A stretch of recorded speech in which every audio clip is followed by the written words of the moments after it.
झेप मराठी, आरसा महाराष्ट्राचा। मंत्री डॉक्टर विजयकुमार गावितांची ऑडिओ क्लिप व्हायरल।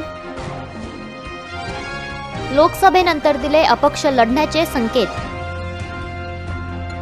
मात्र आपण असे बोललोच नाही, डॉक्टर गावितांचा खुलासा। आपल्या वेगवेगळ्या वक्तव्यांमुळे चर्चेत येणारे राज्याचे आदिवासी विकास मंत्री डॉक्टर विजयकुमार गावित पुन्हा एकदा चर्चेत आले आहेत। त्यांची ऑडिओ क्लिप व्हायरल झाल्याने त्यांच्याबद्दल उलटसुलट चर्चांना उधाण आले। मात्र निवडणूक डोळ्यांसमोर असल्याने आपल्या विरोधकांनी जाणीवपूर्वक आपली बदनामी केल्याचे मंत्री गावित यांचे म्हणणे आहे। काय आहे या ऑडिओ क्लिपमध्ये? तर कार्यकर्त्यांच्या खासगी बैठकीत मंत्री गावित म्हणाले की लोकसभा निवडणुकीनंतर राजकीय परिस्थिती बघून आपण निर्णय घेऊ, त्यानंतर लेफ्टला जायचे की राईटला हे ठरवू, गरज पडली तर विधानसभा अपक्षही लढू। आता मात्र डॉक्टर हिनाताईंना निवडून आणणे हेच उद्दिष्ट ठेवा। अर्थात डॉक्टर गावितांची ही ऑडिओ क्लिप खरी की खोटी याची आम्ही झेप मराठी पुष्टी करत नाही, परंतु जेव्हा राजकीय नेता, सेलिब्रिटी किंवा बड्या व्यक्तींबद्दल अशा गोष्टी बाहेर येतात तेव्हा त्याची हमखास चर्चा होते। डॉक्टर विजयकुमार गावित हे राज्याच्या राजकारणातील एक वजनदार नेते आहेत, त्यामुळेच त्यांच्या या ऑडिओ क्लिपची चर्चाही होते। परंतु हे साफ नाकारून विरोधकांचे षडयंत्र असल्याचे सांगत मंत्री डॉक्टर गावित म्हणाले, स्वतः महाराष्ट्राच्या मंत्रिमंडळामध्ये मंत्री म्हणून आहे, त्याचबरोबर खासदार हिनाताई सुद्धा चांगलं काम त्या पार्लमेंटमध्ये करत आहे आणि पक्षसुद्धा त्यांना संधी सातत्यानं देते आहे।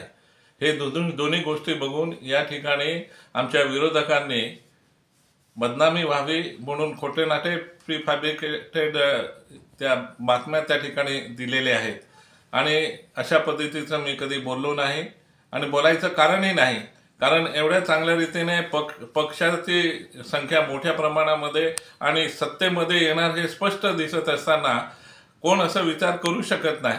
परंतु आमची बदनामी करायची निवडणुका आल्या म्हणून आणि आज आदरणीय देशाचे गृहमंत्री अमित भाई या ठिकाणी दौऱ्यावर येणार आहेत हे त्यांना माहीत होतं आणि त्यामुळे मुद्दाम आमची बदनामी व्हावी, त्यांच्यापर्यंत माहिती पोचवावी खोटी, आणि म्हणून त्याच्यासाठी हे त्यांनी केलेले आहे। म्हणून ही जी खोटी माहिती दिली TV9 आणि G24 तासानं यांच्यावर आम्ही 100 कोटीचा दाखला म्हणजे गुन्हा दाखल करणार आहे, त्याचबरोबर FIR सुद्धा निश्चितपणानं फाडणार आहे। तर अशा पद्धतीनं जे या दोन्ही चॅनलने जी आमची बदनामी केली आहे त्याची पुष्टी न करता बदनामी केली आहे, त्यामुळे निश्चितच त्यांच्यावर आम्ही या ठिकाणी 100 कोटीचा दावा दाखल करणार आणि गुन्हा पण दाखल करणार। डॉक्टर गावित हे या ऑडिओ क्लिपबद्दल भलेही खुलासा करीत आहेत, आपण बोललोच नाही असे म्हणत आहेत, पण मग या क्लिपमधील हा आवाज कुणाचा याची चौकशी व्हावी। या वक्तव्याच्या अनुषंगाने त्यांच्या पक्षनिष्ठाही तपासायला हव्यात अशी अपेक्षा निष्ठावंत भाजपेयी यांची आहे।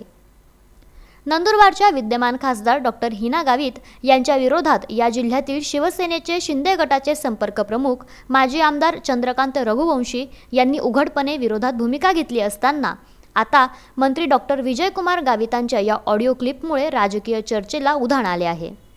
प्रतिनिधी सलाउद्दीन लोहार, झेप मराठी, शहादा। अशाच वेगळ्या आणि ताज्या बातम्यांसाठी पाहत रहा झेप मराठी, आरसा महाराष्ट्राचा। संपादक प्राध्यापक अनिल चव्हाण, धुळे।